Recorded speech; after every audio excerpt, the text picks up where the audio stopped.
Nanawagan ang City Transport and Traffic Management Office kung City TMO sa publiko nga motabang sa ilang kampanya batok sa mga overcharging o illegal nga operasyon sa mga tricycle aron kini ilang maaksyonan.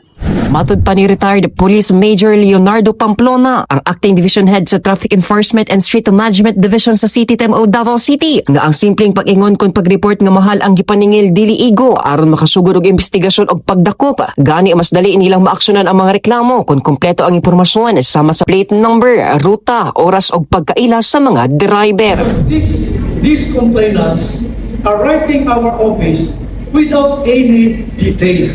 They just telling us na this tricycle is collecting too much.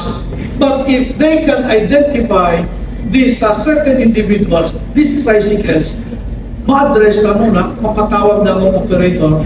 Dugang pa nga usa sa mga hinungdan nganong nagpadayon ng overcharging mo ang padayon gihapong pagpatrona sa mga pasahero sa mga tricycle drivers. Ug tungod niini gihangyo sa City TMO ang publiko nga likayan ang pagsakay sa mga tricycle nga maningil og sobra sa gikatakdang plete nga 10 pesos. Unang nanubra ng mga tricycle kay ginatolerate po sa publiko o sakay po sila, ginapatronize nila na dapat unta dili nato na ipatronize.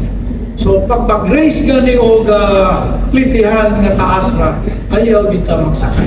Klaro sab sa ahensya nga nasabtan nila nga adunay kakulang sa pampublikong transportasyon sa ubang lugar. Apan dili dapat kini mahimong rason aron pasagdan ang illegal nga pagpaningil og sobra sa plete. Kasama mo sa balita og serbisyo publiko, Radyo Man, Will Duran, Tatak, RMN.